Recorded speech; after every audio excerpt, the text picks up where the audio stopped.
because it figures its poo-poo out. We'll get ourselves really going. Hello, everybody. Happy Friday. In the meantime, while this is getting set up here, we've got our truly, I know I've been saying this for a while, final dregs of our Claiborne County here. But I wanted to say, come to happy hang out with everybody on this 4/20 on a Friday. Happy Friday. Who isn't happy for some happy Fridays? Okay. Well, let's see what's going on. Sorry guys, just another second.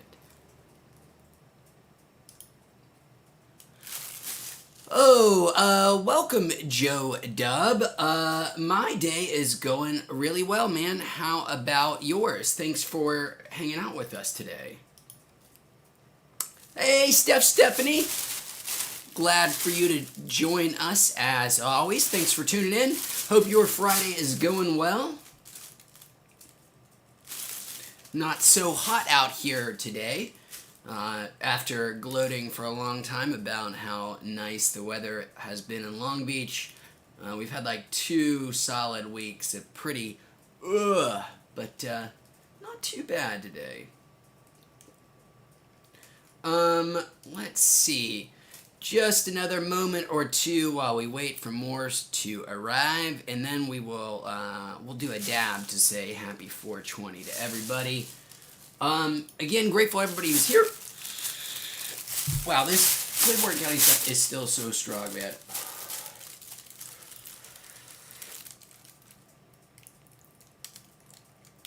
Woo! Glad to hear it. Stephanie says it's a beautiful day where they are not too hot there either. Perfect, the way I like it to be.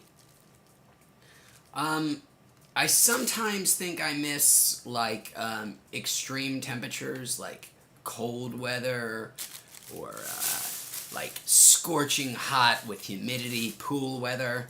But then I think, you know, that's being foolish. You may have momentary fleeting thoughts that snow is nice, or that being so hot and humid that it feels like the world has become a sauna.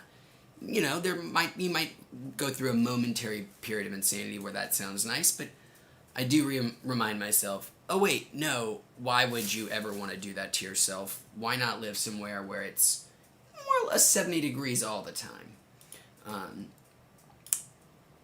Because, you know, it's important to want to be outside. I spend so much more time outside here than I did in East Tennessee, just because you can do it the majority of the time without feeling like you want to die. Anyways, sorry. Joseph Williams says, "What's up, Wheats? Should have named the channel Tree Eats. Thought of that yesterday." I like that. Especially is it just Reddit that uses the term trees and trents for stoners, or does that have larger sort of play with other groups other than just Redditors? I'm not sure. But they do, those Redditors do love their tree moniker. Patrick Bateman says, plug and play versus raw garden, which is better? Favorite question of Patrick Bateman, still plug and play, or plug play. I think I'm finally saying that correct. Patrick Bateman, raw garden is still great, but it is still not plug play. D. Murray says, hi, I'm enjoying a blackout brownie. Woo! 1,000 milligrams of THC. Do you mind if I ask where you're at, D. Murray? Are you, is that a Korova black bar or blackout brownie in, like, are you from Arizona? I'm just curious where you're finding your 1,000 milligram brownies at. Eric Dixon says, "Hey, how you doing? I'm doing well, Mr. Dixon. How about yourself?" Andrew Silva, what up, Andrew? Welcome. Well, guess what, Andrew Silva, for having the class and decency to have a Bobby Hill avatar, you, my friend, get the first dab in your honor today. D. Murray is in Northern California, so enjoying a 1,000 milligram edible, not purchased necessarily at their local licensed shop. But I'm sure is still quite good and potent. Andrew, also, in addition to getting this dab for him, after I finish this bag here, which we need to do quickly, says he's enjoying a Raw Garden PAX pod right now. Branding, or cross-promotion. I'd actually forgotten that Raw Garden is working with PAX. I do it for a while. I don't think I've ever actually tried their PAX pods. Marvin Yazzie. Hello, Marvin says, what's up? I don't know why I said that so strangely. Good vibes from New Mexico. Well, thanks for joining us, Marvin. Appreciate you being here. He says he loves the Puffco. I really enjoy mine as well. Kinks, quirks, and all. Well, that sounds vaguely sexual. I did not mean it that way, but you get what I mean.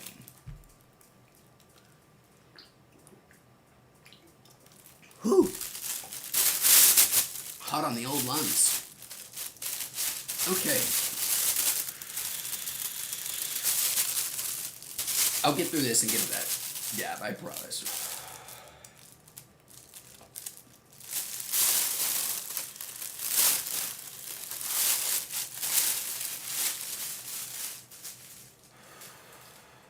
Giuseppe! Low temp hash rosin on De Peak slaps.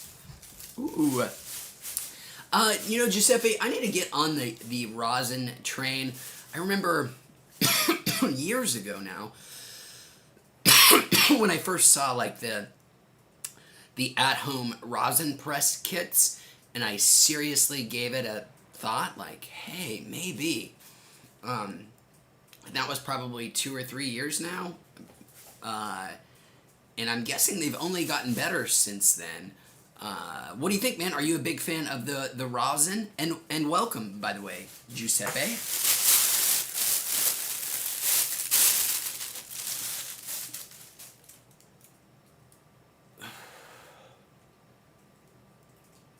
He gets his from 710 Labs, a very popular brand around these parts. It's like oil, but upside down, which you just learned recently. Or also the freeway that bisects Long Beach. Not the 405, the other east-west freeway that bisects, or north-south, rather. Marvin says, I'm chilling on some local medibles in New Mexico. Grandpa Dick's 350 milligram sour belts, best of 505. Ooh, Grandpa Dick's, eh? What a great name for an edible. When I think something I want to put in my mouth to feel better, it's Grandpa's Dick's.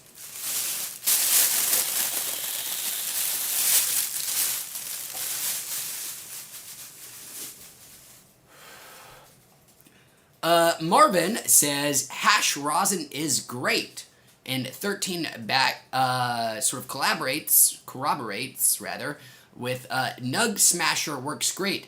Welcome, 13. 13, is that that is one of the hash rosin presses, I'm guessing, that's out on the market? Giuseppe says, shout-outs from Tustin. Ah, Tustin, Orange County's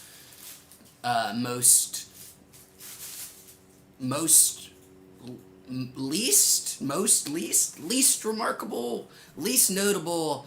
Never, I don't know anybody who is not from Southern California that does not know of, or that knows of Tustin. Even though it's quite sizable. But those Dix and Irvine and Santa Ana and Anaheim get all the glory. But you cool kids in Tustin and Fullerton are left hanging. And then, of course, all those beach assholes, your Huntingtons, Newports, Sunsets, Lagunas. Why am I giving geography lessons today? I must be quite high already. Which I am. I'm in the middle of a review, which is, well, you'll see. It's a surprise. It'll be out at some point. But it's more than I normally do. So that's also explains my behavior. Giuseppe says, if you can find 350 milligram goldfish, it's the best edible I've ever tried. I'm curious where you found it. Was it from an online or a delivery service, Giuseppe? Being not necessarily totally legal. No judgments. I've done plenty myself. I'm curious where you found your goldfish at. Marvin says he's on Instagram and we have some tremendous hash rosin here in the 505, but most rosin is from Colorado. Oh, okay. I'll have to check them out on the old Grimgram.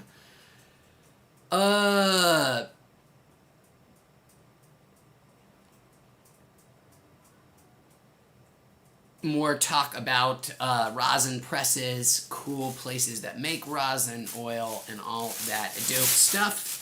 And it is now finally, as I've been promising, Andrew Silva.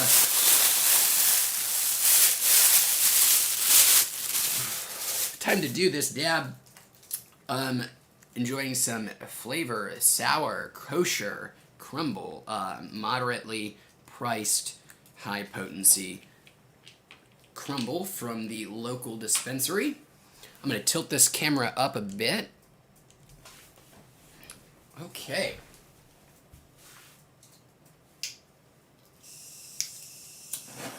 I gave all of my glass here a decent clean earlier today. I wanted to say it was the most elaborate, extensive job, and I even forgot to do a couple of things like the carb cap here and my dab tool, but I got the important stuff for now. It's certainly not the shameful state that I was in the other day, so.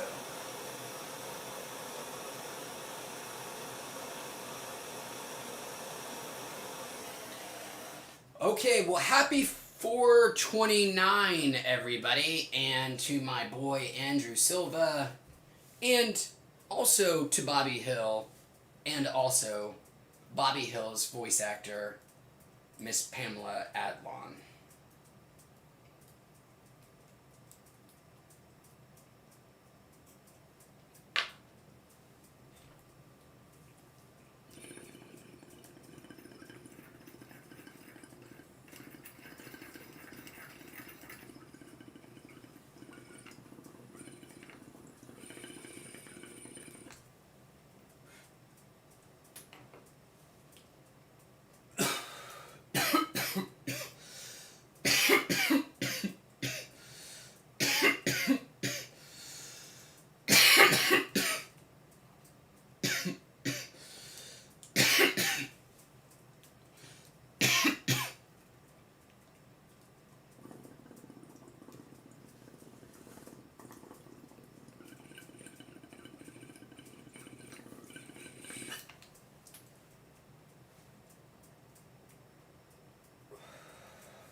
Woo!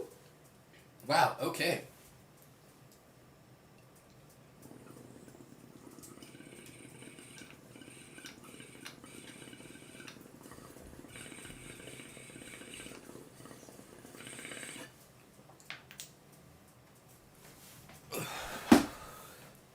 That'll do it for now. Okay. Marvin, cheers. He just had dabbed on some Hashlanta GMO water hash. Excuse me while I start crying here. I'm gonna blow my nose like a grosso. Oh, I'm gonna tilt this camera back down too. How about that? That'll be nice. Oh, that's so nice. That's nice. Okay. Now, let us go back to Bobby Hill for a moment. I know I've certainly ranted about this before, but it's one of my favorite topics, so I'm going to bring it up again anyways. Bobby Hill there reminds me, we need to talk a little bit about King of the Hill. Probably the greatest television comedy of all time. I think the best, among the best written shows ever, occasionally does have the best writing of anything on television. Just an unbelievable sense of place, character, irony, but it's also a generous show. It's a warm show. It's a show that likes its characters instead of thinks of them as like weird and different and other. Doesn't matter. Let's shut up about King of the Hill. We're not going to shut up about King of the Hill, but I'm going to shut up about why it's good. But instead talk about a joke and jokes in general.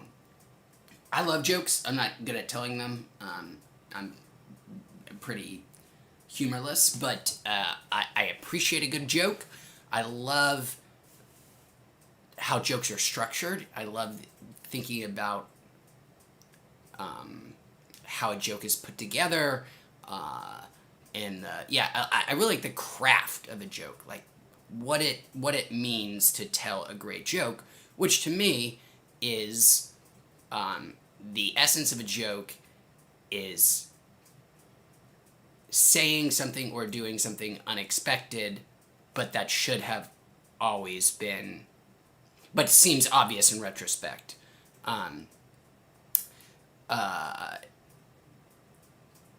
And it's not easy to tell an excellent joke. It's not so easy to subvert people's expectations, to say something totally both totally unexpected, that is not going to, that nobody, that punchline or however the joke resolves is in anybody's brain, but also after they hear it, it must still make a either narrative or logical sense. Otherwise you're just LOL random and it's not funny.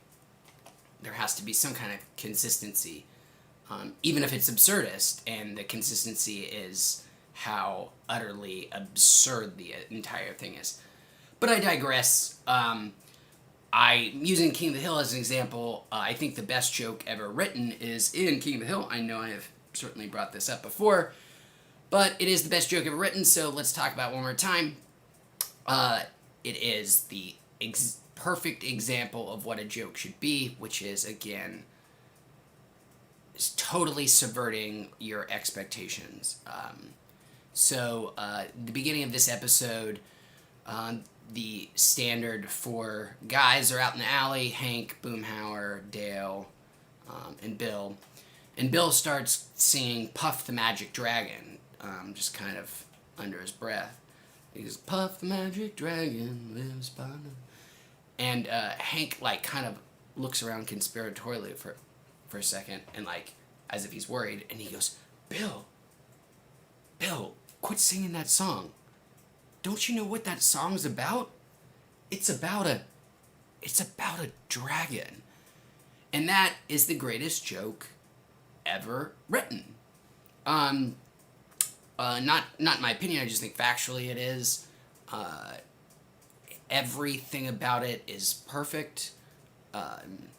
And then you have all the great extra stuff bolted onto it by the fact that you recognize these characters, know their personalities, and that they themselves are inherently funny. But you take... There's no reason to explain a joke. I mean, you kill it when you try to dissect it, but you guys can figure out why it's amazing. But the first time I heard it, it was like it sort of transformed what I thought of a joke could be. Like, oh my god, like the just utter, I don't know. Anyways, you should watch King of the Hill. You should watch that episode, whatever one it is, Puff the Magic Dragon. It's about a dragon, by the way, and then that is very offensive. Okay, what are we doing? I am so sorry for that very, very, very long, obnoxious sidebar. Dry VRO says, "What do you do for a living?" Dry. Well, that's a good question. I would say you could call me an ice cream salesman. I own a bike, an electric bike with an electric freezer, that I live very close to a beach, and I sell ice cream. Now, granted, this is a brand new career. It's only been since the pandemic, and even a little bit into it. Before that, I did other things. Okay, Giuseppe says, THC Tears. King of the Hill, 10 out of 10. Giuseppe, I know you had class. I know you were a classy guy. Marvin, with a, damn it, Bobby. Which, of course, or, you know, any of the grades, propane accessories. Excuse me. I just leaked. Uh-oh. I'll just use a Kleenex, I guess, as a napkin. So where were we? King of the Hill, great show. Damn it, Bobby. One more controversial statement about King of the Hill. Peggy Hill is the best character on King of the Hill. I know it's supposed to be Bobby, and Bobby is amazing, and of course Hank is amazing. Every character on King of the Hill is, of course, top to bottom incredible, but there is no, the force of nature that is Peggy Hill, and the lines that she is given, and the just sincerity that Kathy Najimy, however you say her last name is, delivers. Those, it's, you can't even describe Peggy Hill as being egocentric. That's not even moderate enough. People hate her because, I guess, because she's a woman who has strong opinions, and she is obnoxious. I mean, she is obnoxious by design. But male characters are often allowed to be totally obnoxious, and that's fine. But the just obliviousness of Peggy, the obliviousness matched with the arrogance that is Peggy Hill, it's just, I mean, I could just like listen to Peggy Hill as like motivational speaker, just cut all her lines from King of the Hill and just listen to them back to back. She would love it too. She would think it would be great. She would be sincerely believe that everything that she says would be worthy of being motivational speeches that one should listen to. And that's why Peggy Hill is so great. I just can't do it with the conviction that she can. Okay, sorry, really done about King of the Hill now. Andrew says, finally a man of the culture. You quite obviously have excellent taste. Andrew Silva, it's not me who has excellent taste. You're the man with the Bobby Hill avatar. If we're going to talk about excellent taste, we got to, you know, game recognize game here, son. Joe Dub says, do your best Hank Hill impression. Man, it sort of waxes and wanes over the years. Like, I can do it better sometimes, but it's going to be embarrassing. I'm going to fail incredibly, but I'll try it right now. Damn it. No. Damn it, Bobby. I sell propane and propane accessory. I can't right now. Oh, making me think about King of the Hill, guys. There's been rumors, well, not even rumors, maybe straight up indications, discussions of a King of the Hill reboot. I said I was going to stop talking about King of the Hill, but okay, a little bit more, then we're done. Oh my god, look who just joined the conversation. Stupid, sexy Flanders. We're talking about King of the Hill here, Flanders. Stupid, sexy Flanders. Welcome, by the way. Glad you're here. Doodly-oodly-oo. And yes, you do look very good in that ski suit, Flanders. Stupid, sexy Flanders. But yeah, your ass cheeks, man. I'm straight, but I won't say that I've never had some dreams about Flanders and his. Do you just call it a snowsuit? What do you call the get up you go when you go skiing? Ski suit. Rich people clothing. Stupid, sexy Flanders. What were we talking about? King of the Hill. Reboot. I think Mike Judge has even mentioned that he is working on it or was interested in it himself. It's definitely been bandied about. Like, you know, there has been some discussion of bringing it back. One, I'm just kind of averse to bringing things back in general. Two, I think for a while, there was a time in, I think, 6 years ago, you could have brought it back, and it could have even been the sort of,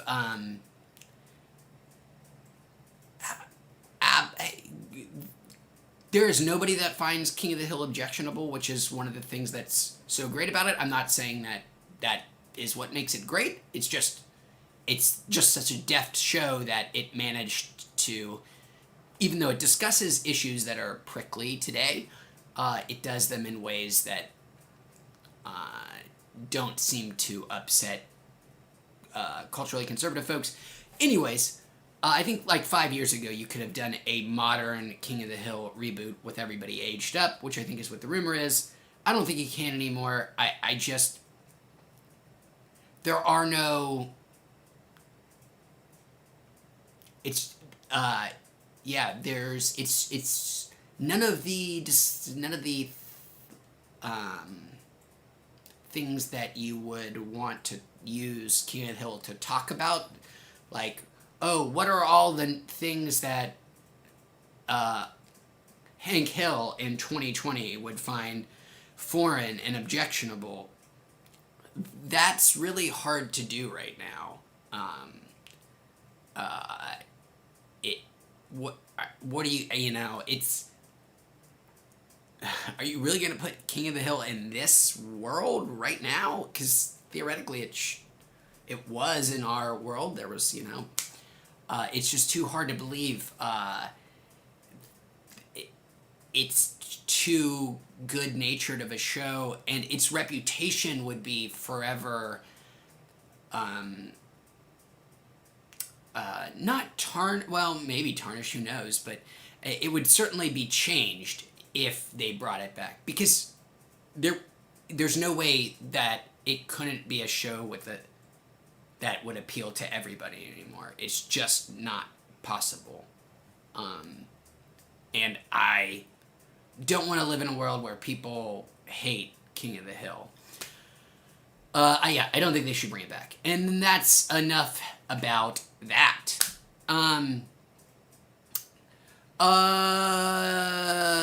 Stupid sexy Flanders, going on and on about his nice ass. Well, you know what, Flanders, at least, I've got, the handedness of the moral majority of us. I'm not some sinister weirdo. Dextrose all the way, baby. Okay. Um, it's like he's wearing nothing at all. It's like, oh no, why are you retracting these, Flanders? Flanders throwing out some controversial opinions. No! Why are you retracting these, Flanders? Who's throwing out, I think he said Seinfeld over Friends. Oh, well, that's not controversial at all. That's just correct. I am in my early 30s. I did not grow up in a total foreign world that was completely divorced from American pop culture. But I don't think I have ever watched an episode of Friends start to finish. I've certainly seen Friends. I know who all of the friends are. I don't know necessarily all their names. I know most of them, I guess. But I've never seen a whole episode, I don't think, start to finish. That's probably not true. I mean, it's probably been some time it's been on in the background that it's on. But I have never consciously watched an episode of Friends. Nothing against Friends. I just somehow missed it. Just blew me by. That is not true for Seinfeld. Also, never seen an episode really more than minutes of any episode of any Law and Order ever. I've probably seen less than half an hour of all laws and all orders in all acronym varieties, alphabet soups. I don't know why I'm copying to that, but I felt like you need to know that this guy's never seen Law and Order SVU, Criminal Intent, NCIS. No, that's a different thing. Shit. Marvin says, I was going to ask your advice. What's your pregame before you dose on gummies? Any edibles? Marvin, that's a good question. I haven't actually had it in a while. If I am doing gummies or something similar to gummies that is not like a baked good, something that doesn't have like fats in it naturally, something with like, eggs or butter or something of that nature. I do like to take a little bit of fat right around the time I do an edible, like gummies. I don't necessarily do a lot, but like some chocolate or some peanut butter or something, just something with a little bit of fat content. It's probably not necessary. If the weed is decarb, it should be fine and fused, even if it doesn't have fat in it like gelatin doesn't. But it's one of those weird contradictory things where I've done an experiment on this very channel early on where I've tried it and I did it a couple of times, and I've done it many times since, both intentionally and not. And it does seem to have a slight effect where if I eat some fat, it makes those edibles that don't have them seem a little bit, sometimes even more than a little bit more potent. So my answer is I do a little bit of something with some fat in it. And you can do it right alongside, right at the same time. And that works for me as well. Stupid Sexy Flanders says, hey, I'm sorry, but Futurama better than King of the Hill. Sorry, I've done this to you. Stupid Sexy Flanders, incorrect, but okay to believe. I like some Futurama as well. I'm a big, I like me Futurama. I don't have like I've seen all of the original series, the pre-Comedy Central stuff, several times each. But I don't have like that same kind of encyclopedic knowledge as I do about the early Simpsons seasons or King of the Hill. I don't have that same like devotion to it, I guess. You are welcome for that info, by the way, Marvin Yazzie.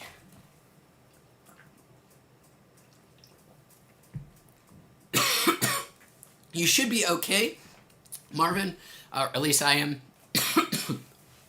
If the edible that you're doing is like a cookie or a brownie or something, there's usually more than enough fat there. And that is all I need to do. Oh, Marvin, though, I should give you a heads up. Eat a little bit until your high kicks in. I do also find it that if I have a very full stomach and I eat an edible while on a full stomach, it takes longer to metabolize. It both takes longer for the high to kick in, and then for me makes me not nearly as high as I would be otherwise. Again, not really sure why. Maybe it's just something about the dilution of all the shit in your gut. I mean, that doesn't really necessarily make sense, but hey, I'm no anatomist. I ain't no doctor. I'm not no internal medicine man. Who does guts? I'm no gastroenterologist. I'm no gastro dude. So I don't know, but my advice, just to reframe, eat a little bit of fat, and then wait till it kicks in, and then if you've got the munchies, go to town. Okay, does that go with the THC lean? I would do, well, it depends what their lean is. To be honest, Marvin Yazzie, if it's like some sugary syrup, then yes, you'll probably want to, I would advise to do a little bit of fat beforehand. If it's not actually some like sugary syrup, but is something that has a lot of fat content, like tinctures normally have like MCT oil or coconut oil or avocado oil or whatever the hell, you don't need to bother. But if, again, it is just some sugary syrup mixture, go for it. Get some fat, dog. Gas Gutta, welcome back, Gas Gutta. Nice to see you again, man. Wheats, he says, what up, big dog? Not too much, man. Thanks for tuning in, hanging out with us. Like being called big dog. It's been a while since I've heard anything like that. Is big dog? Does big dog clothiers still exist? Where I grew up, Big Dog, especially for my like middle school era, was a very popular brand among a specific kind of boy in the area I grew up. Big Dog. They were nominally like a novelty t-shirt place, I guess. They sold like, or at least what I remember them for is Big Dog sold t-shirts that parodied all kinds of things from pop culture, but put is it Basset Hounds? Is that what the Big Dog and Big Dog is? Some kind of big dog. I think a Basset Hound instead. So like, I remember a Star Wars one that a lot of kids had. It was like the Star Wars Episode 4 poster with like Luke putting the lightsaber up. But instead of Luke, it was a big white and black big dog. And don't you see why that's funny? Because as we were talking about jokes, it's unexpected because you think it's going to be Luke Skywalker, but instead it's Big Dog, which is the name of the brand of the clothing. It's cutting edge avant-garde shit. Big Dog Clothiers. Thanks for letting me reminisce about them. I remember they sold their shit in a place we've talked about recently, Pigeon Forge, Tennessee, the Branson of the Southeast. They had little outlet mall, or they had strip malls galore. Outlet malls was this Pigeon Forge, the Branson of the Southeast. Its big thing was, in addition to Dollywood, was outlet malls, which is one of America's greatest innovations. Is the outlet mall, I'd say. And went to the outlet mall, and Big Dog was there, and that's where you got your Empire Barks Back t-shirt, or your Star Wars Episode 4 A New Wolf, or whatever the incredible pun was, I'm sure. So sorry for talking about Big Dog for this long, but not really, because it's Big Dog. It's one of the greatest clothing brands of all time. It's up there, you know. Polo, Ralph Lauren, Versace, Izod, whatever Walmart's clothing brand is, that guy who just went to jail for bribing his daughter to get into USC, Mosimo, I think that's Target, and then Big Dog. Those are it. That's the hierarchy of, I mean, those are the, pardon the pun, those are the big dogs of the clothing brands. Okay, I didn't think we'd ever be talking about fashion here, but, you know, we find ourselves in all kinds of interesting places. Marvin says, I'm dosing for chronic pain. Sorry to hear that, Marvin. Says, I love the brownies and chocolate at the local dispensary. Glad you can find some brownies and stuff there. I'm glad to see that they, looks to see that they may help you out with that chronic pain, my man. Derek, welcome, Derek. How you doing, man? Been a few. Was out yesterday. Marvin says, there's a company in New Mexico called Butter Pros who does most of the medicated edibles here in New Mexico. The THC lean is 500 milligrams and the highest is 700 milligrams. Excuse me. Expensive. Pardon me. Marvin says, a local bud tender told me to take some Nutella before I dose my meds. Nutella, it used to be my go-to fat substance as well. It has a higher fat content than peanut butter, I think. It's also just better as a treat. Yuck. Okay. Scratch my back, a little itchy. Turn this back on. And let's get this Dabaroo going with this Puffco.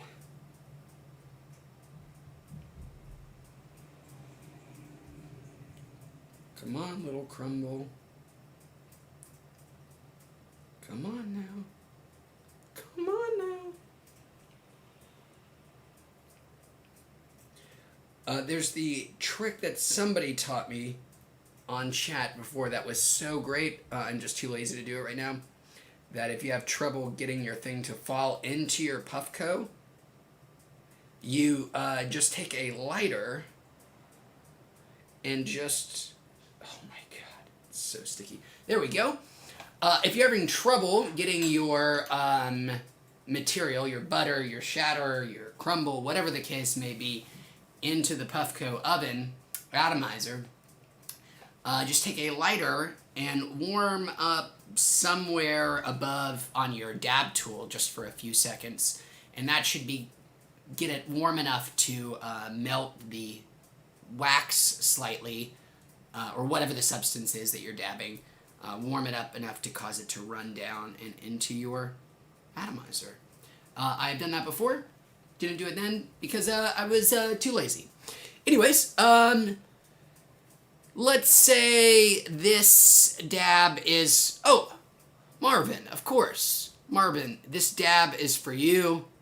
I hope you find a nice THC lean that works just for you. And I hope your dispensary continues to be a source of... seems like pretty decent bud tenders and decent product there. So, this one's for you, my friend. I guess I have to turn it on first. And I shouldn't have even said, like, this is about to happen, because it takes about 20 seconds to heat up. But You'll understand when it does. All right, let's get it going at green, the second highest temperature. Don't know why. Could probably do blue, but live a little. Here we go. Let's warm her up. We got about 20 seconds of preheat. You are welcome, Marvin. That comes courtesy of somebody's name I do not have the courtesy to remember who taught me that, but it's been very helpful. And to whoever taught me that way back when, thank you.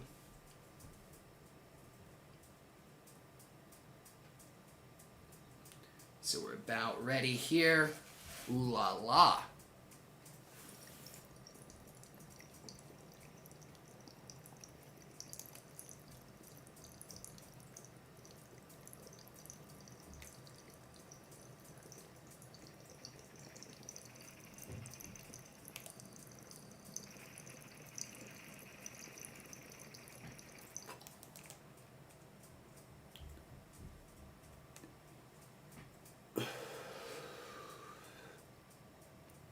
Marvin says, the Puffco is one of the best investments he has made. I'm glad you really enjoy it, man. I really enjoy the Puffco as well. We've talked about it here before a couple of times. One more second, excuse me.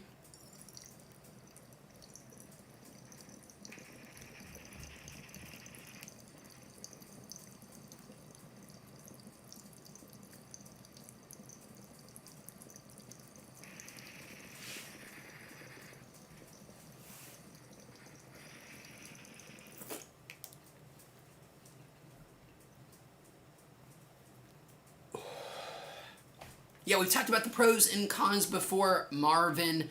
I really enjoy the Puffco Peak. It is a premium product. But we've also talked about the pros and cons because there are a few downsides. Chiefly, it's super expensive. It is a product that I will totally recommend to people who are looking for a really nice, smooth, easy, unmessy dab experience, but that conversely don't care about a lot of cleanup and maintenance, because it does have that. My favorite weed gadget and gizmo, sort of weed consumption device is and probably always will be the Volcano. Ha ha ha. Which, let's get ourselves another bag, by the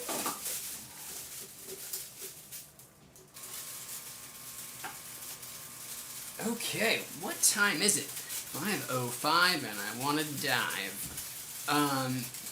It will be a slightly shorter stream today, by the way, guys. I should have mentioned that earlier. Wanted to come in for a Friday, but it is Friday, and while I can't say I have plans, because it's hard to plan to do anything when there's not a lot to do in the world, I do have plans, but by that I mean there's a lot of good stuff to stream.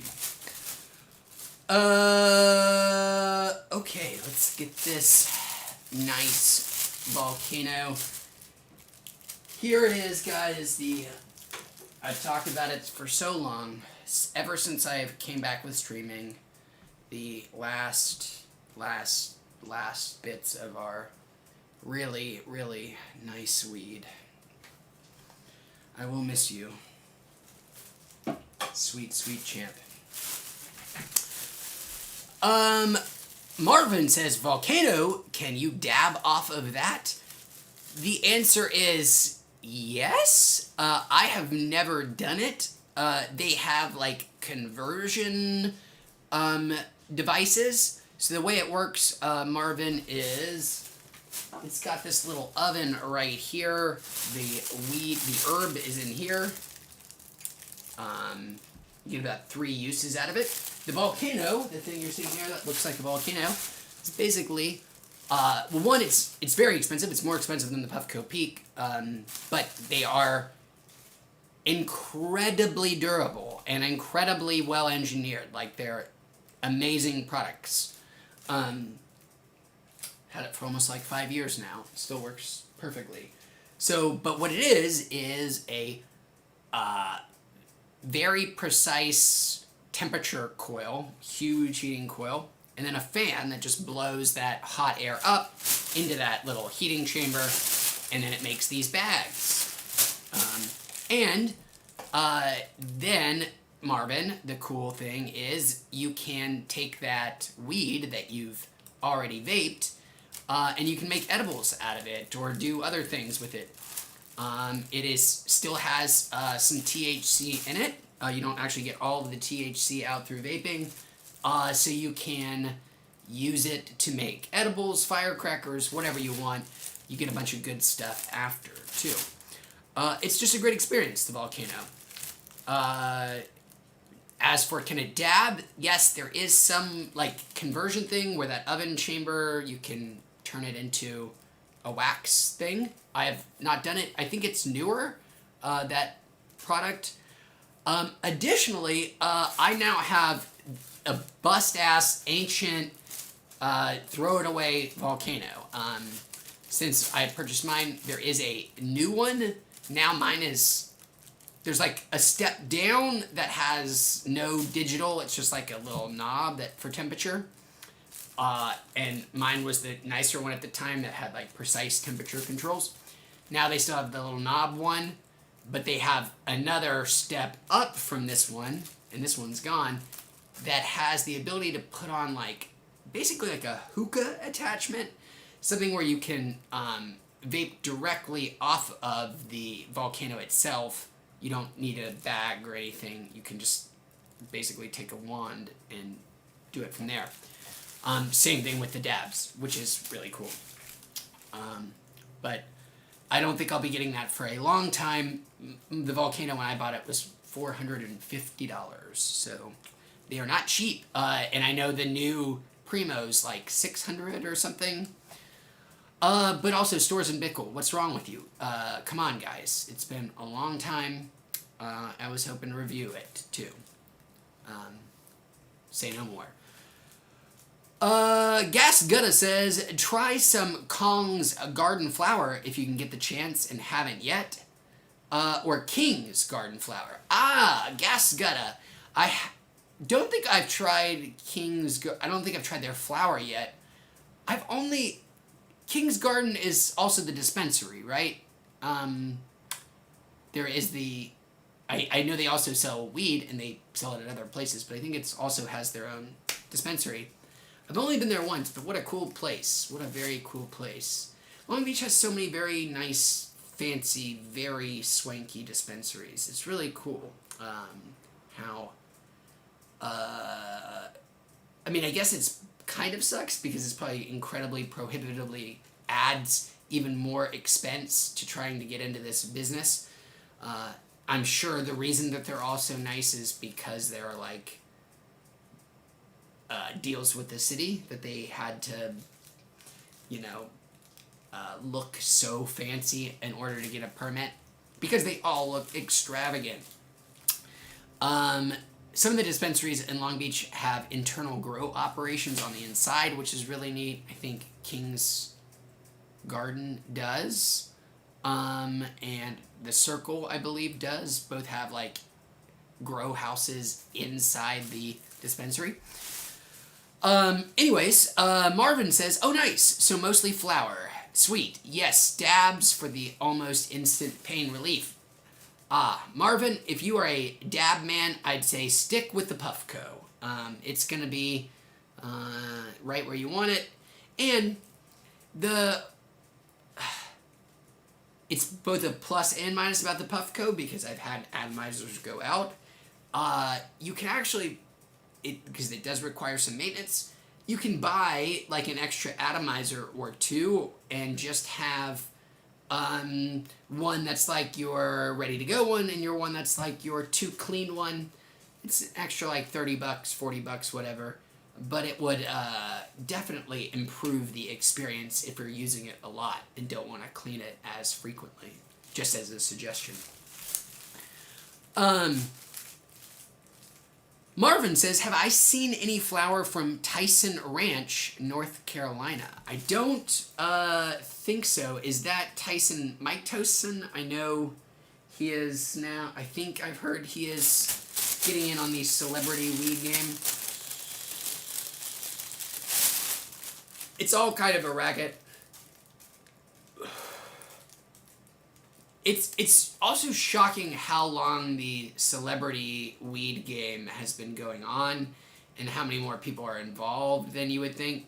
I mean, of course, there's your Cheech and Chong weeds and your Snoop Dogg weed and bongs and all that shit. But, like, I remember, like, 3 fucking years ago, Whoopi Goldberg, like, launched her own brand of tincture and capsules and stuff. And that was before there was like legal recreational weed in the state even. But there's so many celebrities and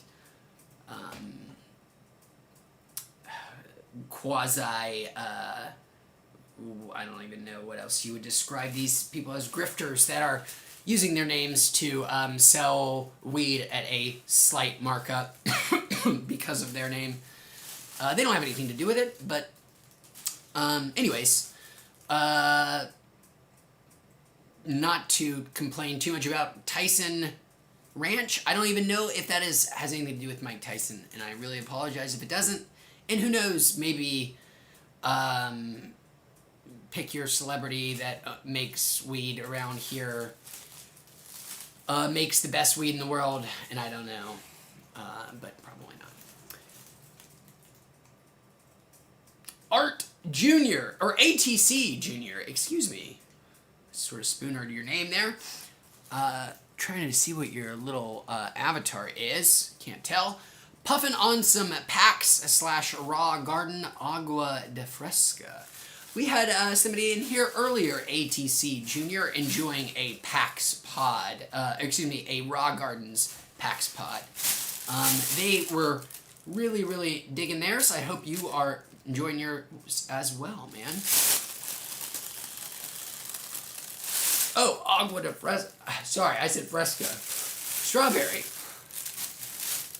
My bad, man. Marvin says, his flower seems to come in very high THC content, always above 35%, they say.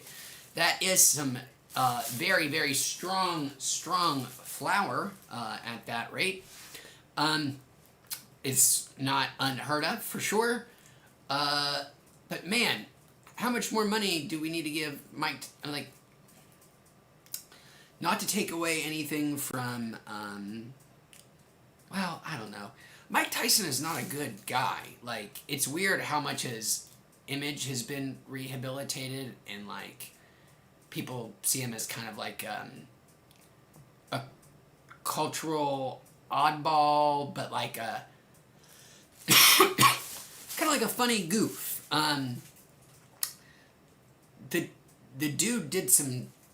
I mean, I don't want to just go into it right now. Let's not get too gross, but he did some awful things to people who he should have been doing everything to protect. It's not good. He's not a good human being, and it's just strange to me in a quote-unquote Me Too world that we live in, how Mike Tyson has been... like, forgiven or forgotten? I don't know which, and I don't know why.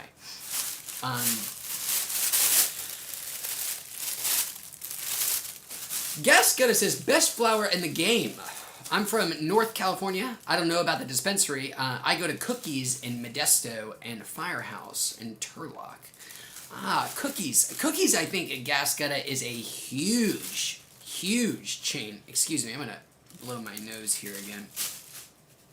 I think I do have allergies for the first... I must be getting old.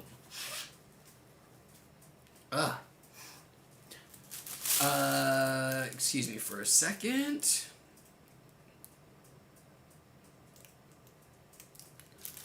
Cool.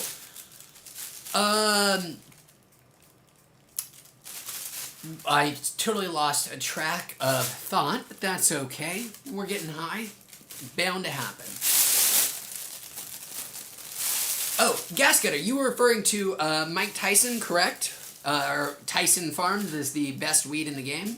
I mean, now I'm kind of curious. That would make me a hypocrite to try it, but that is a ringing endorsement. And look, two people here both talking about its reputation. Must be something to it. I'm sure Mike Tyson, got the nitrates formulation down precisely himself. He engineered their state-of-the-art hydroponic system himself, and deserves all of these accolades. Mike, Rhode Island hiker, what's up, brother, yourself? Welcome, man. How are you doing on this Friday evening?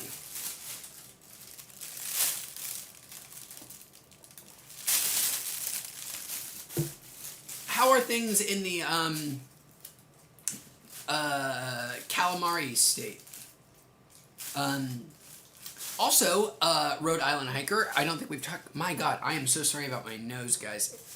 It just keeps running. Woo! Probably all the coughing too.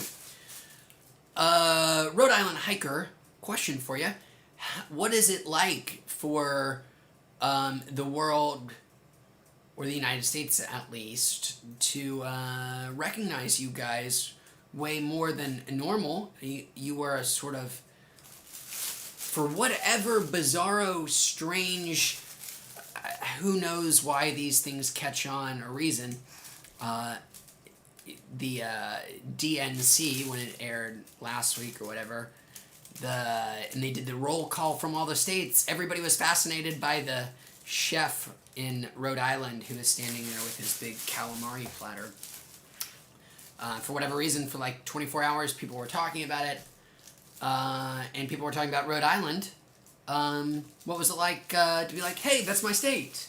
We're not very big, but we do have calamari as the state appetizer, which I'm pretty sure is the only state with a state signified designated appetizer, which is just as much of a fun fact as calamari being Rhode Island's state appetizer. It's like a 2-for-1 fun fact. Okay. Gascutter says King's Garden is the best in the game. Oh, Gascutter, I'm sorry. You weren't referring to Tyson Farms. You were referring to King's Garden. Trying to keep up with this conversation that is slow-moving and easy to follow is becoming quite overwhelming. But that's okay, because it's Friday. Oh, you did not... Oh, wow, yes, Rhode Island hiker, for a brief moment, because nothing lasts, everything is ephemeral in the world of news, there was this roll call at the Democratic National Convention where they just showed delegates from every state. There's the dude from Rhode Island, and standing right next to him was a chef with a calamari platter. Rhode Island hiker, though, says, which, it's funny, in addition to the fact that he did not even know that happened, which, understandable. I'm glad you avoided it, because nobody needs to know about this. It was weird when it happened. I don't understand why it even was a thing, but you avoided it. Sorry I'm bringing it up now. But Rhode Island hiker also thinks it's funny because he can't stand seafood, which, right there with you, man. It's gross. It all tastes kind of the same. Not that good. Rubbery. Fish-y. Because, it's redundant, but, seafood. Not for me. I suspect there must be... I almost wonder, because of the wild differing tastes on seafood, if there is a genetic component to having a taste for seafood. Nothing perhaps as strong as like a cilantro, where one group experiences like a bitter or soap-like taste, and the other people experience the whatever cilantro is supposed to taste like when it's not tasting like soap. Where they're like known things where people experience taste differently. But I'm guessing that there is some... I mean, a lot of it is definitely cultural, for sure, because cultures that have a lot of seafood in their diet, there is a much, obviously, larger likelihood you're going to enjoy seafood. But it's not 100% guaranteed, and the inverse isn't 100% guaranteed. And it's just... There are... The people who love seafood, think it is the finest kind of food that there is. It is their, like, there are people that are like, seafood is their cuisine. When they get to go eat something fancy, it's going to be something that was in a body of water at one point. And there are other people that, like, the very notion of doing that makes them want to throw up. And I wonder why. I don't quite understand why there's such strong, differing, like, just inherent, I don't know, what is the word? Struggling to come up with words. Reactions to exposure to seafood. I happen to think it's grotesque. It does. It mostly, like... Even thinking about it sometimes makes my stomach just kind of turn, like clams and oysters and all the mussels, all that kind of stuff. Ugh. Hey, what is up? Dothy Goling says, smoked tuna is savage good. Well, tuna is often one of those, brought up as one of those fish that you will like even if you don't like fish, It's up there with those, so I'm not surprised that you would bring up smoked tuna. And tuna, like salmon, is one of those fish that people who don't like fish will say, but I do like salmon or tuna, but I don't like seafood. So there's something about those as well. I don't know. Again, it could be cultural, could be... totally cultural. I don't know. I suspect there's some reason that there are just such strong reactions from some people about seafood, because also there's a decent segment of the world population that is allergic to shellfish, which would make sense why you would then have a natural aversion to seafood, because it may save your life. But I've never heard anybody speculate. That's just me being dumb. And V-High. Rhode Island Hiker says, coffee milk is like the thing around here. Ew, what is coffee milk, Rhode Island Hiker, other than something that sounds gross? Two substances that are very bad.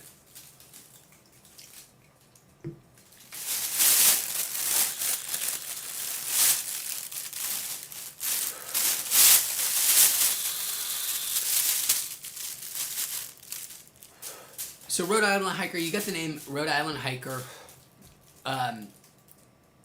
Makes me think of this thing that I just was, this concept of this law, or I guess you would call it cultural construct, that it sounds so foreign to me, but it's from one of our closest cultural neighbors. It is this idea in the UK, and I think it's in other nations in Europe, like Sweden or Switzerland, one of the two as well, has something like this. They're called like rambling laws, where So I think when I think Rhode Island hiker, I think somebody's like hiking across the state. Somebody's like, I'm gonna make this 6 mile hike across the entire state of Rhode Island. But you know, maybe you'll encounter 2 or 3 people's property lines in that half-mile hike that is the diameter of Rhode Island, and that you legally can't cross. Well, in the UK, there are these trails that are sort of determined. There was this revolt where people were like, hey, land is land. We've been living on this land. We've been peasants forever. You lords can't just say, these are our gardens. You guys have to get off of here. We've been walking through here for forever. So the UK government said, okay, you're right. We'll give it to you. And basically established this massive network of like almost like hiking trails throughout the country that just went all throughout people's property, private property, all over the place. And I think even like the people who own the property have to like maintain the trail. And it's true that was like a century or more ago when that happened, and it's still true today. I think it causes some consternation because people have forgotten about it, but like it is true that there are just like these hundreds of miles of trail through UK, through people's like backyard and shit that you're just legally entitled the ability to hike through. Which is really cool. Just it's so foreign to us. It sounds so strange, but it's a really neat concept. Rhode Island hiker, in response to coffee milk, says it's really good. It's like chocolate or strawberry milk. Now I understand Rhode Island hiker. To many people, to most normal people, that does sound good. I'm a lactophobic. I have a I would say a 75% serious, 25% joke phobia of milk. And just, yeah, it's just disgusting. Devil's juice. Rhode Island hiker also says there is a hiking trail called the North-South Trail in Rhode Island, and it's like 73 miles long, and it goes from the length of the state. Oh, well, that's really cool. Well, I stand corrected. Have you hiked it before yourself, Rhode Island hiker? And or if not, do you have any ambitions of doing it? I guess you could do it in like what? Five good days of hiking without killing yourself, probably. That sounds about right. Dathy, sorry I'm getting it wrong, says most farmers are very CCOES. Not sure what that means, but maybe conservative or not nice, which can't say anything about. Excuse me, burping. I'm going to be very rude. Ugh.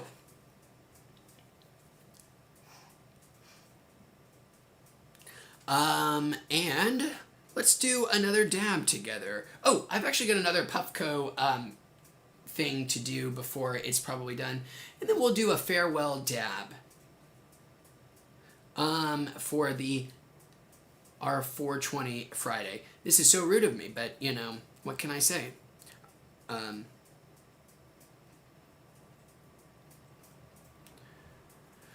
Okay, guys, let's do some Puffco. Let's warm her up here.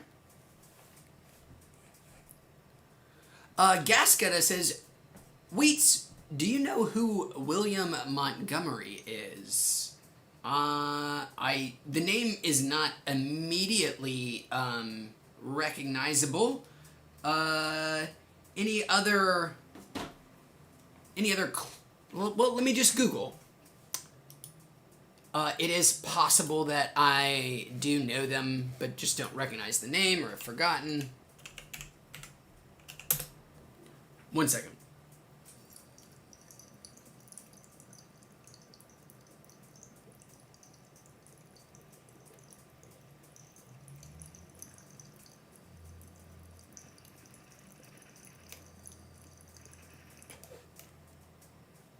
Well, thank you for the clarification, Dathy.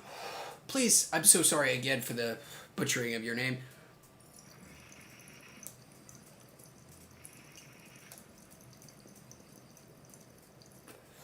They clarify, most farmers are happy to allow people to pass through their land, but some can make it harder.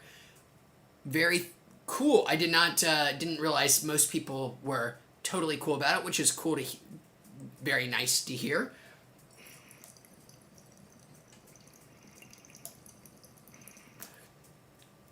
Have you ever done any rambling yourself? I'm curious. Rhode Island hiker, back to rambling, this time in the Yankland, says he has done the 73 mile, is that what you said? Yes, 73 mile long trail that bifurcates Old Rhode Island. He's done it a couple of times, and it took him 5 days. Is that what I said? Was 5 days? Yes. Oh, I have not gone on any very long hikes in a very, very long time. I grew up hating hiking, man. I hated hiking. It wasn't until I got older that I started to enjoy it. I think the longest hike I've ever done in one day was 17 miles. Wasn't supposed to be. It was like 17 miles and then like 9 miles the next day when it was the hike I think was supposed to be 13 miles in totality. That was a fun hike. But I think 17 miles is the longest I've ever done in a day. I've done a couple of 15 miles, but haven't done anything like that in a long time. I mean, most hikes I go on now, I go on with dogs, so I go on 6 mile things or whatever. But there is I didn't realize this before I moved out here, how much the abundance of really interesting, cool hiking there is to do in Los Angeles County. It's all over the place, interesting stuff. Okay, well, let's do our final dab here.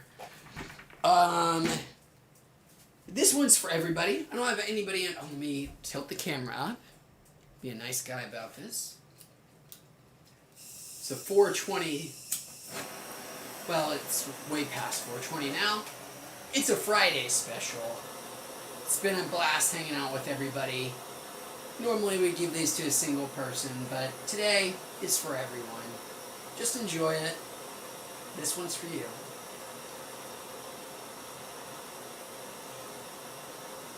Before we wrap up, anybody have any interested to know if anyone has any cool plans for the weekend, doing anything? Anybody gonna go see what? New Mutants? Holy shit. It only took the end of the world for that movie to come out. I can't believe it is actually being released in theaters. But then again, I can't believe theaters are being open, but hey, I guess as long as everybody knows the risks ahead of time. I cannot wait to get back to movies myself, but that being said, I cannot wait, but I will. I think I even have to because theaters are not allowed to be open here. But yeah, nothing that super special going on in Long Beach this weekend at Wheats HQ.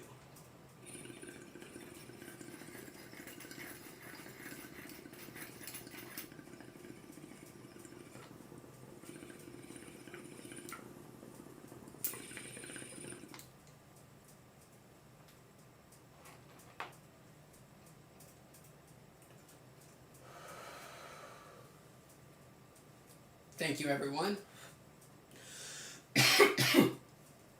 It's been a blast hanging out.